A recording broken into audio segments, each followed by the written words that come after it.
Extremadura es una tierra que tantos hombres ilustres ha exportado y ha aportado a la historia universal allende de nuestras fronteras, y por eso es difícil aportar a Kende nuevo conocimiento sobre la internacionalización. Sin embargo, este ha sido el encargo de la organización y yo pretendo cumplirlo poniendo en común algunas reflexiones sobre el particular, bajo el título de Salir al exterior. El hormigón viaja mal. Su actividad se desenvuelve en el mercado local y son necesarios múltiples contactos entre el cliente y su contratista. Nuestro trabajo se desarrolla bajo una estrategia de mercado local. La suma de los mercados locales configura, bajo un paraguas de servicios comunes, el mercado nacional. El ciclo de vida empresarial lleva una estrategia de mercado internacional en algunos países escogidos y elegidos, pudiendo evolucionar luego a multinacional y alcanzar su plenitud gracias a una estrategia de mercado global ligada a patentes y productos. En estos tiempos escabrosos y de flagelación de la obra pública, no hemos de olvidar que la gran competencia que las constructoras hemos tenido en nuestro país nos ha servido para ser eficientes y eficaces. Por ello competimos en el exterior, y no es casualidad que estemos donde estamos, en los rankings internacionales. En ingeniería y en gestión de la construcción e infraestructuras somos líderes, y quizás fruto de un sistema poco propicio a la colaboración entre la oferta y la demanda, o del boom, o de ser rehenes de los fondos europeos, no alcanzamos las cuotas acordes con nuestro tamaño en relación al retorno por royalties asociados. Siendo esto así, la brusca caída del mercado nacional precipita la salida al mercado exterior en busca de la subsistencia. Grave error. Para ser fuertes fuera hay que ser fuertes dentro. Las mudanzas en tiempos de tribulaciones nunca fueron aconsejables. Salir al exterior debe ser una decisión meditada y pausada, no el fruto de una oída. En esa resolución deben de estar muy presentes 4 preguntas. ¿Cómo? Hay que elegir la forma de contratar. Ya hemos visto los problemas que nos contaba el compañero de SACIR derivados de los contratos. Se puede ir como contratista único, como contratista múltiple, como dirección y construcción, como diseño, suministro y construcción, con un contrato de Open Book, como Build, Operate and Transfer. Todos tienen sus ventajas e inconvenientes. ¿Dónde? Analizando las posibilidades, la capacidad de gestión y primando el análisis de riesgos y la seguridad jurídica. Emprender sin un asesor internacional o un gabinete de expertos es entre arriesgado y suicida. ¿Con quién? Desde luego hay que elegir o descartar la cooperación internacional entre empresas. Y en este último caso, pues podemos ir en UTE si es un proyecto específico, asociación si es a largo plazo, consorcio si es divisible el trabajo o alianza. A veces, lamentablemente, la respuesta es forzada por las referencias exigidas. Por ello hago una reflexión a los poderes adjudicadores. Es preciso en España el aumento de los tamaños de los contratos. Nuestras principales empresas precisan de contar con referencias cara a la licitación internacional para poder exportar. ¿Y en manos de quién? Buscar o seleccionar en quién depositamos la gestión es un proceso largo y el trasplante habitualmente que conlleva una expropiación con múltiples afectados, la pareja, la familia. Hay que encontrar y motivar, crear una oportunidad ilusionante y no simplemente un modo de lograr la permanencia de cotización y pensar también en que llegará la repatriación. En este apartado tan sensible, el personal, debo dirigir también una súplica y una demanda a nuestros gobernantes para lograr la homologación de las titulaciones de ingeniería. Los mayores generadores de retornos son nuestros cualificados profesionales y hoy por hoy no pueden competir por razones puramente administrativas en el exterior. Es perentoria una solución. Tras contestar a todo ello, debemos enfrentarnos a decidir si ofertar o no ofertar. Esta debe ser la pregunta constante e iterativa hasta la firma de la proposición. Aun siendo ofertas muy costosas, es infinitamente más gravoso mantenerla y no enmendarla. Debemos hacer abstracción de los procesos y rendimientos conocidos. Los procesos de documentación y de ejecución conllevan normalmente unos sistemas menos ágiles que los que tenemos en España. Aquí la fuerte competencia ha impuesto la eficacia, y esta no es 100% exportable. En entornos anglosajones, los mecanismos administrativos, documentales y de requerimientos de utilizaciones para poder colocar 1 metro cúbico de hormigón en obra consumen cuantiosos recursos indirectos y de staff ajenos a la práctica habitual en nuestro país. En los países emergentes o inmersos en un proceso anticíclico de inversión, la falta de cualificación es patente. Hablamos de Panamá. Es decir, en Turquía la presencia de un escanciador de café en los tajos es obligada. También son ajenos a nuestra cultura y nada desdeñables los habituales costes de financiación que debemos soportar por imperativos del contrato en obras del exterior. Estos precisan un acomodo en nuestra cifra de oferta para poder tener cabida. Y en este sentido es destacar la competencia en régimen de privilegio que tienen los países asiáticos en cuanto a financiación y las prebendas y ventajas de los americanos y de otros países la fiscalidad de su actividad. Ya de por sí es difícil construir más complicado aún es ganar dinero, y empeño casi imposible resulta lograr traérselo. Fuera de la piel de toro somos extranjeros, y el localismo y el proteccionismo, presente lamentablemente incluso en nuestra propia tierra, es un hándicap. Quede aquí patente mi elogio para los profesionales que eligen esta aventura. Ellos sin duda conocen en profundidad esta introducción y día a día la afrontan. Permitidme ahora alguna consideración sobre el mercado y sobre la actividad de OHL en particular. Si sé manejar esta máquina a la hora de pasar, que eso ya es más complicado. Así. El sector de la construcción en España vivió un proceso intenso de concentración que dio como resultado la constitución de grandes grupos constructores. Acciona, ACS, Ferrovial, OHL, SACIR Vallehermoso y Salud Corsán, entre otros.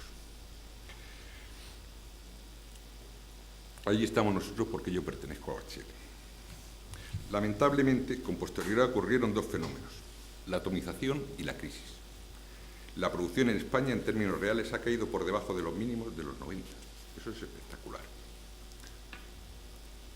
Perdonad, porque esto para pasarlo estoy entretenido.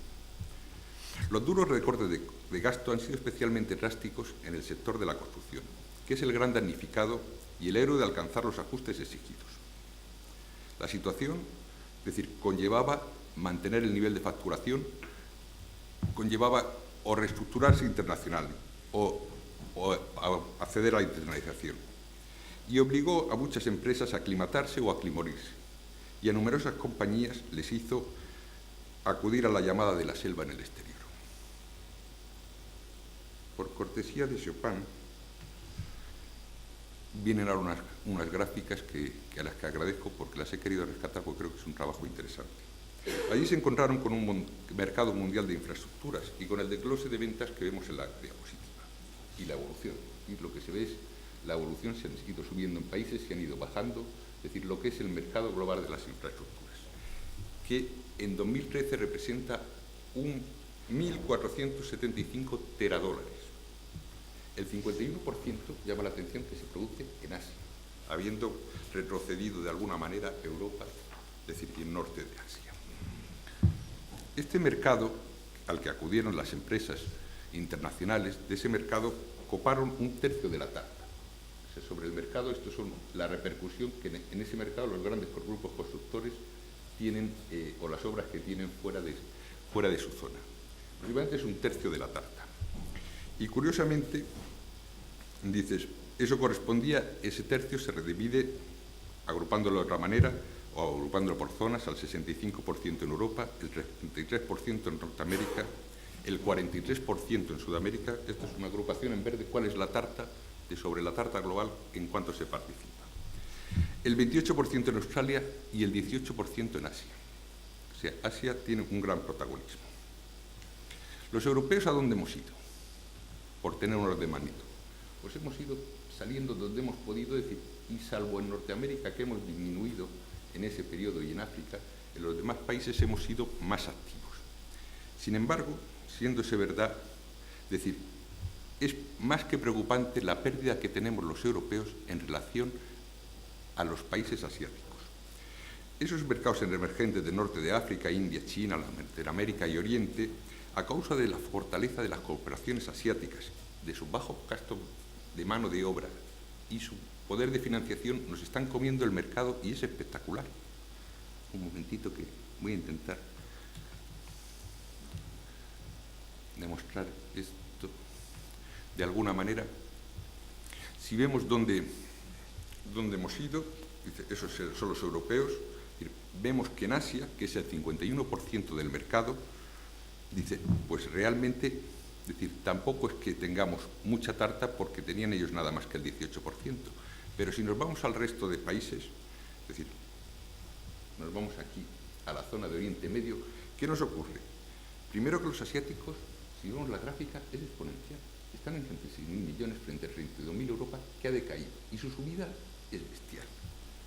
Si nos vamos, siguiente zona del mundo, nos vamos a África, aquí ya es vertiginoso, es decir, 34.000 millones con unas subidas espectaculares. Europa, sin embargo, la vieja Europa, nos estamos quedando un poquito atrás. Seguimos. Latinoamérica, que era un sitio de referencia de alguna manera para Europa y sigue siéndolo, sin embargo, lo que es la pendiente de los asiáticos, también el incremento suyo es del 1.171%. Es decir, estamos hablando de unas cifras importantes. En Latinoamérica, dice, es curioso que los norteamericanos bajen, pero si vemos también los asiáticos, 2.928%. Latinoamérica, perdón, me estoy corriendo me he corrido de Latinoamérica, Latinoamérica y África. Esto de ordenar las fotos aquí y en eso, diría, más para los que tenemos gafas de ver de cerca, es un caos espectacular. ¿No? África, otro mercado que es también razonable, es decir, en África la presencia de estas, me he confundido, ¿esto es Europa? Bueno, pues he confundido con África. Pero en África también les pasa lo mismo. En África nos están comiendo el terreno y Europa desciende de una manera espectacular. Dice, esta salida al exterior, es decir, aparte del tema preocupante, pues indudablemente también la tuvimos en OHL, que en el año 68 empezamos a salir al exterior y en la actualidad, pues desde el año 2000 hemos pasado de estar presentes únicamente en mercados puntuales o emergentes, es decir, a estar presentes en países desarrollados. Es un cambio de mercado importante. Seguimos con nuestro ciclo de vida vital. Es decir, y eso nos ha permitido ahora mismo, decir, pues de alguna manera ser líderes mundiales en construcción de hospitales y ferrocarriles, ser el 9º inversor en proyectos de colaboración público-privada y el 31º mayor contratista internacional y sexto en Latinoamérica. Somos socio de referencia de Abertis, que es el líder mundial de autopistas de peaje, y ahora mismo la cartera que tenemos son 59.000 millones de euros pendientes. ¿Dónde estamos presentes? En 31 países y lamentable o afortunadamente, es decir, depende cómo se vea, digo lamentablemente porque el peso de España debería de aumentar fruto de que hubiera más inversión pública. El 85% de la cartera y el 92% del EBITDA se generan fuera de España. Perdón, que esto es entretenido. Como vamos deprisa, es decir, estamos divididos en concesiones, construcción y otras actividades. Solo quería destacar que dentro de concesiones que tenemos 2 empresas cotizadas en bolsa, o participamos en 2 empresas cotizadas en bolsa, OHL México y Abertis. Construcción tiene presencia permanente en unos determinados países y en otros acude con obras singulares. Y luego tenemos una parte industrial de servicios y desarrollos. Es importante para crecer, o nosotros lo consideramos importante, que la internalización sea selectiva, que tengas esos criterios de prudencia que comentaba al principio. Hay que exacerbarlos cuando se oferta fuera de España. Hay que apostar por la I+D+I y hay que tener una férrea disciplina financiera. Es decir, porque además cuando se saca dinero fuera, es decir, tiene que saber uno hasta dónde puede llegar, ¿no?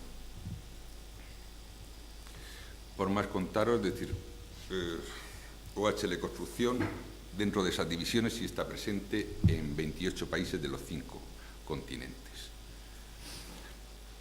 Es decir, algunas referencias que yo creo que no va a dar tiempo a hacerlas, y me voy a pasar a la siguiente diapositiva, si soy capaz de encontrarla, porque si no, no andamos aquí lo ágiles que deberíamos de tener por organización. Cara a invertir, es decir, nosotros tenemos ahora mismo en Estados Unidos 5 empresas filiales. En la República Checa tenemos una empresa filial que era el equivalente a la Renfe española, que se compró en su momento, y luego tenemos unas filiales especializadas en obra marítima SATO, en ferrocarriles y Innovar, Elsan en mantenimiento de carreteras y plantas de aglomerado y las Chispas en electrificaciones y montajes. Dividimos el mundo en 2 tipos de países, es decir, países en los que tenemos presencia permanente, es decir, eso, presencia permanente, pues normalmente están ligados a que estamos ya establecidos allí, tenemos una recurrencia, es decir, y además la gestión se establece a través de esas filiales locales. Fundamentalmente nosotros consideramos países permanentes, indudablemente España, es decir, Si esto sigue así, pues tendremos que ver qué pasa, es decir, pero España hoy por hoy es permanente y seguirá siendo permanente porque somos españoles. Europa Central y del Este, Estados Unidos, Canadá, México, Perú y Chile. En otros mercados, es decir, sin desdeñarlos, es decir, entendemos que nuestra actuación hoy por hoy es selectiva en proyectos singulares y de gran tamaño. Es decir, en esos normalmente acudimos con socios locales. A las principales adjudicaciones internacionales, pues creo que no tiene mucho sentido decir, pero sí quería reseñar rápidamente dos, o tres nada más. Es decir, una primera fue el alta velocidad Ankara-Estambul. Esa fue una obra que tenía 206 kilómetros de vía doble, es decir, está finalizada desde 2009 con un presupuesto de 655 millones de euros, es decir, incluía el diseño, la construcción, la vía, la electrificación, la señalización, las telecomunicaciones y la puesta en servicio. Y de esta obra quería resaltar, paso porque veis las fotos, no por otra cosa, aunque sea de manera rápida, que es el primer tramo de ferrocarril de alta velocidad que se ha hecho fuera de nuestro país. Es decir, eso ha abierto la vía a otros contratos. Es decir, esa experiencia española se intenta exportar y es un referente en la cooperación. Me llama también mucho la atención, o creo que nos debe llamar a todos mucho la atención, el ferrocarril La Meca-Medina. Es una obra de 450 kilómetros y tiene un dato que es espectacular, bajo mi punto de vista, que es que los moros entienden que eso va a llevar 58,4 millones de pasajeros al año, y los llevará. Es decir, porque el mayor ingreso, y si no el mayor ingreso, el segundo mayor ingreso de Arabia Saudí no es el petróleo. No, el primero es el petróleo, alternándose con los peregrinos. Es decir, tienes obligación de acudir a la Meca una vez al año, pero Arabia Saudí te cobra por ello. Si eso lo pusiéramos en el Camino de Santiago sería razonable. O sea, te cobra y lo gestiona.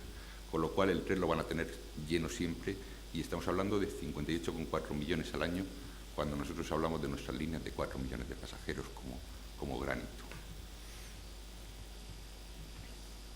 Es decir, también por traer otra obra que pudiera ser singular, pues un hospital en Montreal, pues porque era un país desarrollado.